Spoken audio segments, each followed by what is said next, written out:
जनगणना 2027 इसकी जो प्रक्रिया है 1 अप्रैल से शुरू हो चुकी है और इस बार घर बैठे ऑनलाइन भी फॉर्म भरे जा सकते हैं। लेकिन सच ये है कि बहुत सारे लोग इस फॉर्म को भरते समय कई सारी गलतियां कर देते हैं, जिसकी वजह से आपका जो फॉर्म है वो रिजेक्ट भी हो सकता है। और सबसे बड़ी बात यह है कि फॉर्म भरने के बाद में यहाँ पर जो आपको आईडी मिलती है, बहुत सारे लोगों को यही नहीं पता है इस आईडी का सही इस्तेमाल क्या है। आज के इस वीडियो के अंदर आपको बताऊंगा ऑनलाइन तरीके से गणना फॉर्म कैसे भरना है, क्या क्या क्वेश्चन पूछे जाते हैं और फॉर्म भरने के बाद में जो आईडी आपको मिलती है उसका क्या करना है। सारी इंफॉर्मेशन आपको देने वाला हूं। ब्राउजर अपना ओपन करना है, यहां पर आपको सर्च करना है censusindia.gov.in। तो आप सभी के सामने इसकी जो ऑफिशियल वेबसाइट है आ जाएगी। हालांकि इस पोर्टल का जो लिंक है हमने वीडियो के डिस्क्रिप्शन में और आपको पिन कमेंट के अंदर भी दे रखा है, जहां से भी आप डायरेक्टली इस पोर्टल पर आ सकते हो। अब अभी इस पेज में नीचे की तरफ आओगे तो एक ऑप्शन यहाँ पर नया जुड़ चुका है सेल्फ इन्यूमरेशन का। तो नया फॉर्म हम अप्लाई करना चाहते हैं तो हम इसी ऑप्शन पे क्लिक करेंगे। अब हमारे सामने स्टेट की एक पूरी लिस्ट आ जाएगी, तो हम यहाँ पर अपने जो राज्य का नाम है वो सेलेक्ट करेंगे। यहाँ पर एक चीज़ बता देता हूँ, जैसे कि आप देखोगे कि यहाँ पर हमने राज्य का नाम सेलेक्ट किया है, तो यहाँ पर बताया गया है कि ये जो गणना फॉर्म है भरने में 15 से 20 मिनट तक का समय लग सकता है। अभी हम यहाँ पर ओके के ऑप्शन पे क्लिक करेंगे और इसके बाद में हमें name of the house hold के सेक्शन में आना है। यहाँ पर परिवार का जो मुखिया है उसका जो नाम है वो दर्ज करना है। आपको यहाँ पर जो भी घर का बड़ा जो है, कोई छोटा भी हो सकता है, जो डिसीजन बेसिकली लेता है, जो मेंबर है जिसके जरिए घर चलता है, वो आपको यहाँ पर उसका नाम हाउस होल्ड के सेक्शन में दर्ज करना है। तो आपके पिता का नाम हो सकता है और इसके बाद में यहाँ पर आप सभी को मोबाइल नंबर के सेक्शन में आकर के आपको यहाँ पर उनका जो मोबाइल नंबर है आपको दर्ज करना है। और इसके बाद में यहाँ पर ईमेल आईडी पूछी जाएगी, तो ईमेल आईडी यहाँ पर आप दर्ज कर सकते हो, हालांकि ऑप्शनल है। और इसके बाद में हम वेरीफाई एंड प्रोसीड के ऑप्शन पे क्लिक करेंगे तो यहाँ पर एक ओटीपी जनरेट होगा जो कि हमारे मोबाइल फोन पर सेंड किया जाएगा, जो हम यहाँ पर दर्ज करेंगे और इसके बाद में वेरीफाई के ऑप्शन पे क्लिक करेंगे। तो इस तरीके से हम पोर्टल के अंदर लॉगिन हो जाएंगे। अब लॉगिन होने के बाद में सबसे पहले तो पहला सेक्शन आपको दिखता है स्टेट सिलेक्शन का, क्योंकि दिल्ली हमने पहले सेलेक्ट किया था तो यहाँ पर दिल्ली आ चुका है। और बाकी यहाँ पर सेकंड के सेक्शन में आकर के अब आपको जिला अपना जो भी डिस्ट्रिक्ट लगता है वो सेलेक्ट करना होगा और इसके बाद में आपको अपना जो पिन कोड है वो यहाँ पर दर्ज करना है, जो कि आपके एरिया का जो पोस्ट ऑफिस का पिन कोड है वो आप यहाँ पर दर्ज करोगे। अब यहाँ पर आप देखोगे कि पिन कोड जैसे हमने दर्ज किया है तो यहाँ पर हमारी इंफॉर्मेशन के अकॉर्डिंग नीचे यहाँ पर एक मैप आ जाएगा। अब यहाँ पर रास्ते वगैरह दिखाए गए हैं, घर यहाँ पर भी आपका है। इस तरीके से जूम करके जहाँ पर भी आपका घर है वहीं पर आकर के ये जो पिन है इसको पिन करना है। आप यहाँ पर ड्रैग करके उठा करके रख सकते हो। और ये जो मैप है ये काफ़ी अहम है, क्योंकि यहाँ पर गवर्नमेंट की तरफ से आगे जो डेटा हाउस टू हाउस, जैसे कि सेकंड फेज के अंदर पॉपुलेशन इन्यूमरेशन होगा, उसके अंदर इसी जगह का जो गणना फॉर्म है फिर भरा जाएगा। तो ये चीज़ आपको ध्यान रखना है कि आपका जो घर है उसकी जो लोकेशन है एग्जैक्ट होनी चाहिए। और ये जो मैपिंग होती है, क्योंकि वेरिफिकेशन के लिए कोई आ भी सकता है, तो उस केस में भी वेरिफिकेशन के टाइम पर इसी लोकेशन पर आपका जो घर है वो मौजूद होना चाहिए। तो जब भी आप भर रहे हो तो इस चीज़ का मिलान कर लेना है। तो हमने यहाँ पर इतना कर लिया है। सहेजें और आगे बढ़े के ऑप्शन पे क्लिक करेंगे, पॉपअप आएगा, यहाँ पर हम हाँ के ऑप्शन पे क्लिक करेंगे। अब हमारे सामने कुछ क्वेश्चन आते हैं। सबसे पहला जो सेक्शन आता है बेसिकली इसमें मकान के बारे में ही, अभी जैसे कि फर्स्ट पेज के अंदर हाउस लिस्टिंग की जा रही है, हाउसिंग सेंसस किया जा रहा है, जहाँ पर मकान संबंधी कुछ इंफॉर्मेशन पूछी जा रही है, जिसमें कि आपका जो मकान है वो किस तरीके की चीज़ों से बना है। जैसे कि आप देखोगे कि जनगणना मकान के फर्श में प्रयुक्त प्रमुख सामग्री, तो यहाँ पर जो घर की जो फर्श है वो किस चीज़ की है, तो जैसे कि फर्श मिट्टी की है या फिर टाइल्स लगे हुए हैं, सीमेंटेड है, तो इस तरीके के ऑप्शन यहाँ पर मिलते हैं। पक्की ईंटों की है, तो आपके केस में जो भी केस में घर की जैसी भी कंडीशन है वो आपको यहाँ पर सेलेक्ट करना है। इसके बाद में अगला ऑप्शन मिलता है जनगणना मकान के दीवार में प्रयुक्त प्रमुख सामग्री। अब दीवारें हैं उस मकान की किस चीज़ की बनी है, तो यहाँ पर घास फूस, बांस, प्लास्टिक, पॉलीथीन, यहाँ पर अलग अलग ऑप्शन दिए गए हैं। आपके केस में आपका घर कैसा है तो यहाँ पर आप सेलेक्ट करोगे। जैसे कि आपका मकान पक्का है तो यहाँ पर पक्की ईंटों वाला जो ऑप्शन है आप सेलेक्ट करोगे। यहीं पर पूछा जाता है कि जनगणना मकान के छत में प्रयुक्त प्रमुख सामग्री, तो आपका जो घर है उसकी जो छत है वो किस चीज़ की है। तो अगर आपका जो घर है वो कच्चा है तो घास फूस, बांस, लकड़ी से बना हुआ, तो ये आप सेलेक्ट करोगे। अगर छत नहीं डली हुई, कोई प्लास्टिक है, पॉलीथीन डाल रखी है, तो उस केस में वो यहाँ पर अपनी जो भी फाइनेंशियल कंडीशन है उसके अकॉर्डिंग यहाँ पर सेलेक्ट करेगा। इसी के साथ में अगला ऑप्शन मिलता है जनगणना मकान की जो स्थिति है वो कैसी है। तो मकान की जो स्थिति है जैसे कि अच्छी है, रहने लायक है या फिर जो है काफ़ी ख़राब है, काफ़ी पुराना मकान है, तो उस केस में जीर्ण शीर्ष वाला जो ऑप्शन है सेलेक्ट करोगे। अगर अच्छी है तो अच्छी सेलेक्ट करोगे या फिर ठीक-ठाक है, रहने योग्य है, तो यहाँ पर ये वाला जो ऑप्शन है वो सेलेक्ट करना है।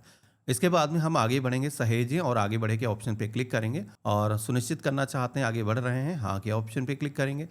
तो यहाँ पर जो है फर्स्ट फेज़ यहाँ पर कंप्लीट हो चुका है जिसके अंदर जो घर की जो है बेसिक कुछ इन्फॉर्मेशन उसके बारे में पूछा जा रहा था।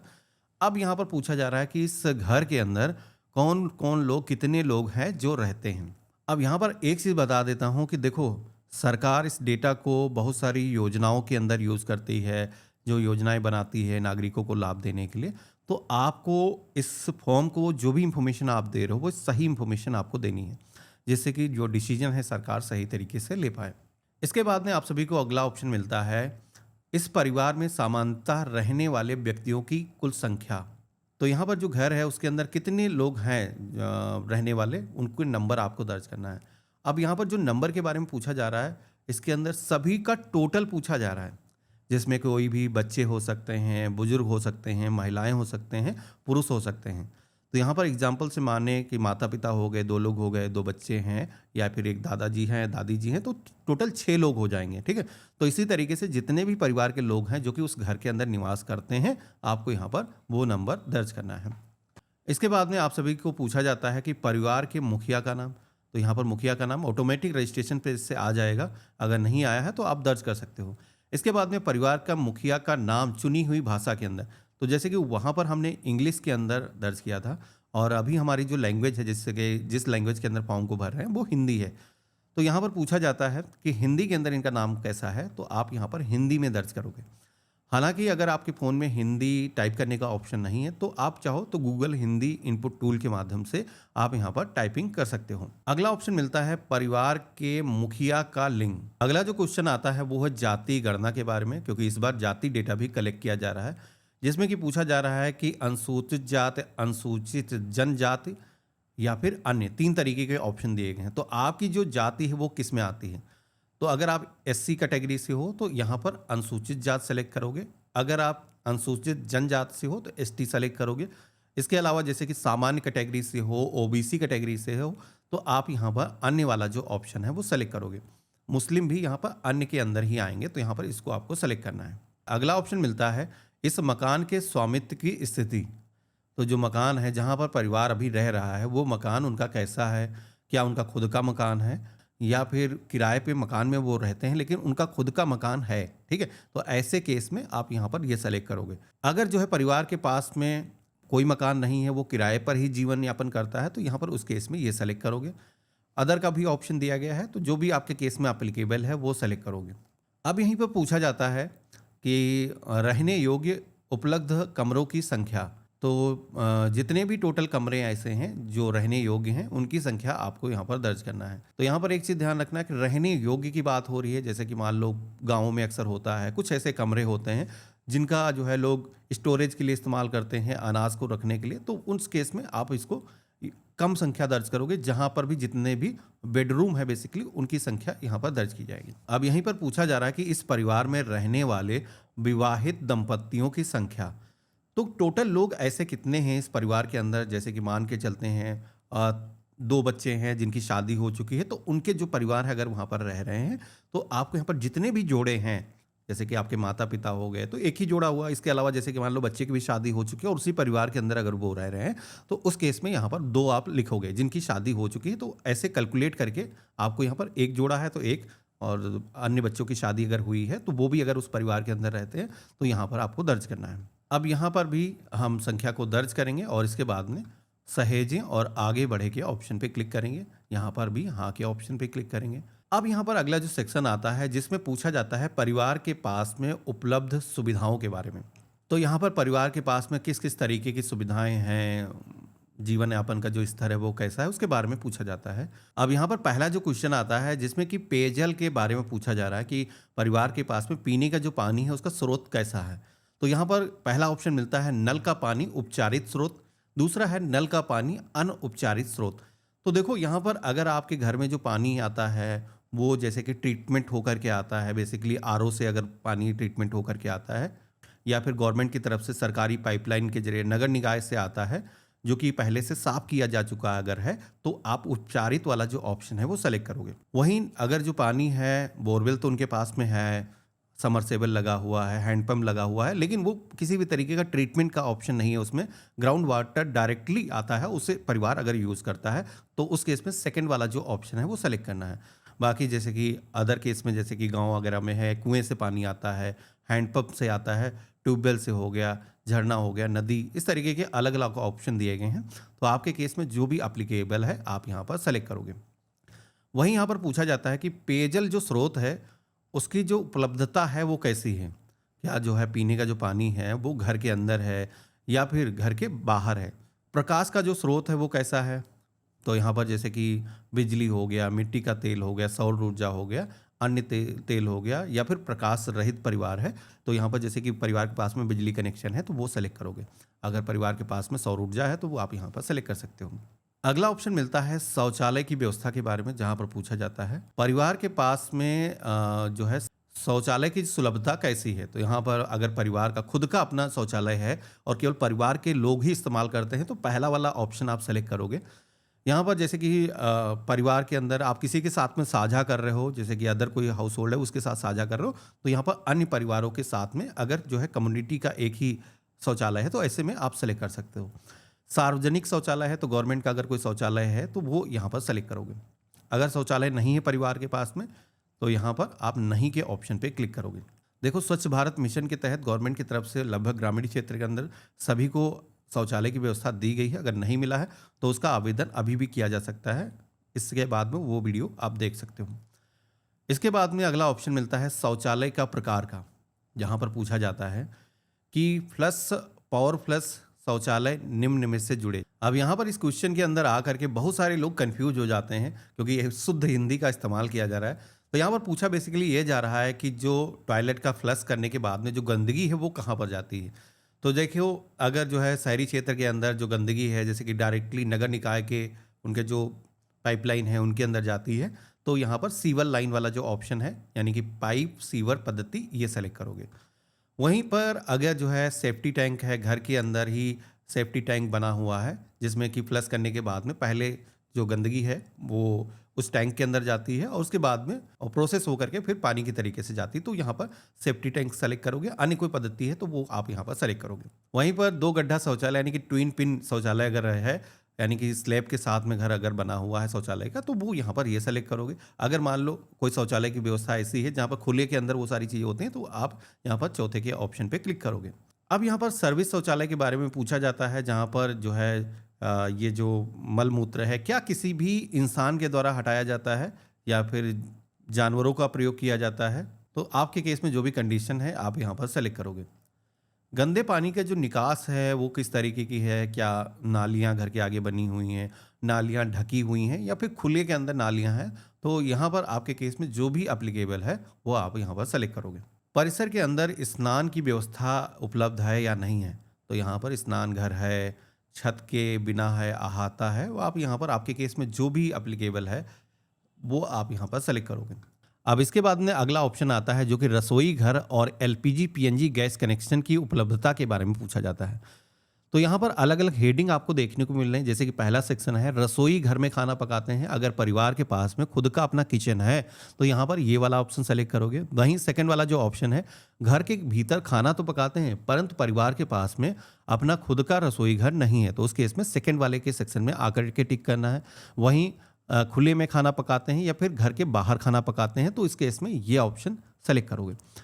अब जैसे कि यहाँ पर जो है एलपीजी गैस कनेक्शन है, उसमें भी आप देखोगे कि सब हेडिंग दी गई है या फिर नहीं है। खाना अगर घर के अंदर पकाते हैं फिर क्या उनके पास में गैस कनेक्शन है या नहीं है, तो उस केस में आप यहाँ पर सेलेक्ट करोगे। जैसे कि आप देखोगे कि खाना हम रसोई घर में पकाते हैं लेकिन हमारे पास में एलपीजी गैस कनेक्शन नहीं है, तो हम इस ऑप्शन पे टिक करेंगे। अगर है तो इस पर टिक करेंगे।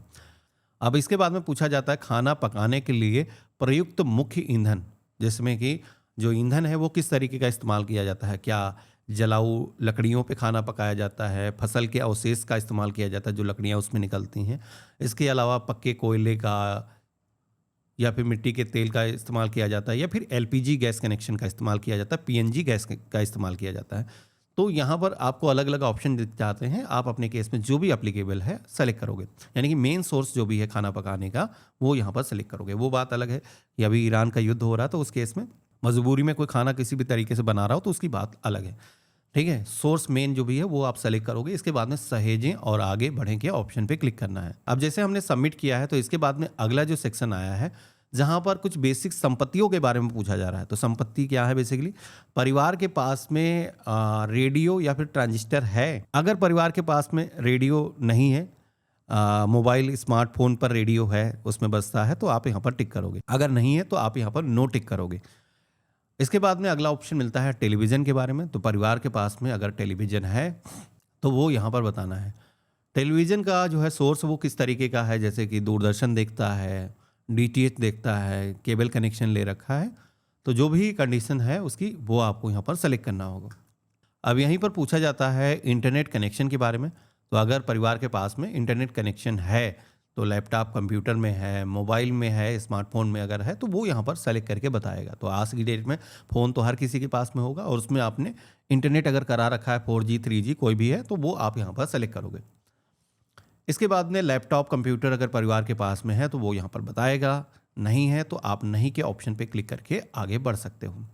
वहीं पर पूछा जाता है परिवार के पास में जैसे कि आप देखोगे साइकिल और स्कूटर, मोटरसाइकिल, मोपेड जैसा कोई साधन है या नहीं है। तो परिवार के पास में अगर बाइक है तो वो यहाँ पर सेलेक्ट करके बताएगा, या फिर साइकिल है तो वो बताएगा। ठीक है? अगर नहीं है तो नहीं टिक करोगे। इसके अलावा कार परिवार के पास में है, कार, जीप, वैन यहाँ पर बताओगे। परिवार द्वारा उपयोग किया जाने वाला मुख्य अनाज कौन सा है? तो यहाँ पर गेहूँ हो सकता है, ज्वार, मक्का, बाजरा, चावल, अलग अलग ऑप्शन दिए गए हैं, आप यहाँ पर सेलेक्ट करोगे। इसके बाद में मोबाइल नंबर लास्ट में यहाँ पर दिखेगा, जो कि ऑटोमेटिक रजिस्ट्रेशन पेज से आ जाता है। और गवर्नमेंट का कहना ये है कि केवल ये जनगणना का फॉर्म भरने में और इसको कंप्लीट करने के लिए ही इसे इस्तेमाल किया जाएगा। किसी को भी ये जो डेटा है आपका शेयर नहीं किया जाएगा। ठीक है? तो हम यहाँ पर सहेजें और आगे बढ़ें के ऑप्शन पे क्लिक करेंगे, हाँ के ऑप्शन पे क्लिक करेंगे। अब हमारे सामने एक समरी पेज आ जाएगा। जो भी इंफॉर्मेशन हमने फिल करी है फॉर्म के अंदर, वो यहाँ पर सारी चीज़ें आ जाएंगी कि क्या क्या आपने किसके अंदर सिलेक्शन किया है। आपको एक बार मिलान कर लेना है कि यार आपके केस में सारी चीज़ सही हैं, किसमें कुछ करेक्शन करने की तो ज़रूरत नहीं है। अगर कुछ करेक्शन है तो आप यहाँ पर संशोधन के लिए वापस भी जा सकते हो, या फिर आप चाहो तो इस फॉर्म को ड्राफ्ट में सेव करके रख सकते हो। बाकी यहाँ पर गवर्नमेंट को अगर आपको भेजना है तो उसके लिए पुष्टि करें और सबमिट करें। तो सारी चीज़ें मुझे लग रहा सही हैं। हम यहाँ पर पुष्टि करें और सबमिट करें के ऑप्शन पे क्लिक करेंगे, यहाँ पर हाँ के ऑप्शन पे क्लिक करेंगे। तो इस तरीके से आप देखोगे कि जो house listing and housing census किया जा रहा है, एचएलओ के अंदर हमने अपना जो फॉर्म है वो भर दिया है। यहाँ पर ये जो डेटा है गवर्नमेंट की तरफ से इसको रिव्यू किया जाएगा और बेसिकली आपके साइट पर कुछ लोग आएंगे सर्वेक्षण करने के लिए, उनको ये जो आईडी है आपको दिखानी होगी। तो ये जो नंबर है आप जब उनको साझा करोगे तो वो अपने डेटा में जब इंटर करेंगे तो आपको पूरा भरा हुआ फॉर्म उनके पास में आ जाएगा और कोई भी करेक्शन करने की अगर उनको ज़रूरत लगती है वो मिलान करेंगे और वो करेक्शन भी कर सकते हैं। अब यहाँ पर ये जो गणना का काम है, जैसे कि अलग अलग डेट के अंदर हर स्टेट के अंदर किया जा रहा है, जिसमें कि अभी हम वर्तमान की बात करें, जब हम वीडियो को शूट कर रहे हैं तो अभी 11 राज्यों के अंदर गणना का काम चल रहा है।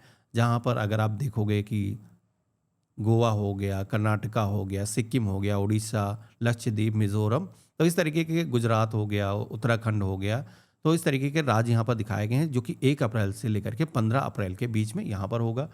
और बाकी ये जो डेट मैं बता रहा हूँ ये सेल्फ इन्यूमरेशन की डेट है, क्योंकि 15 दिन पहले ही आपको टाइम मिल जाता है ये फॉर्म भरने का। इसके बाद में सेकेंड फेज के अंदर काम चलेगा, जो कि सेल्फ इन्यूमरेशन स्टार्ट होगा। उत्तर प्रदेश की हम बात करें 7 मई से लेकर के 21 मई के बीच में, और जो हाउस टू हाउस इन्यूमरेशन होगा वो 22 मई से लेकर के 20 जून के बीच में होगा। बाकी सारी डेट मैंने दिखा रखी, हर डेट को अगर मैं पढ़ूंगा तो काफ़ी वीडियो लंबा हो जाएगा, आप यहाँ पर स्क्रीनशॉट के अंदर देख सकते हो। तो देखा आपने, ये रहा कंप्लीट प्रोसेस। इस तरीके से आप अपना जो गणना फॉर्म है ऑनलाइन तरीके से भर सकते हो। एक चीज़ बता देता हूँ कि ये गणना फॉर्म भरने के बाद में आपके घर पर जो सर्वे करने के लिए आएंगे, क्योंकि हाउस टू हाउस इसका सर्वे होगा, जहाँ पर अगर आपने रजिस्ट्रेशन किया है तो ये जो आईडी है उनके साथ में साझा करना होगा। अगर आप साझा नहीं करते हो तो फिर आपका जो ये फॉर्म है वेस्ट हो जाएगा। तो ध्यान रखना है, क्योंकि आपने सही तरीके से फॉर्म को भरा है, और जो भरने के लिए लोग आएंगे उनके पास में तो आप जानते हो इतने ज़्यादा इक्विपमेंट नहीं होते और समय भी काफ़ी कम होता है। तो वीडियो को लाइक करना, चैनल पे नए हो सब्सक्राइब कर लेना। बाकी अगर आप कुछ और जानना चाहते हो इसके बारे में तो मुझे कमेंट में लिख करके बताना। मैं कोशिश करूँगा सभी के कमेंट का आंसर करूँ। बाकी हम मिलते हैं ऐसे ही एक नए वीडियो में। तब तक के लिए गुड बाय, जय हिंद।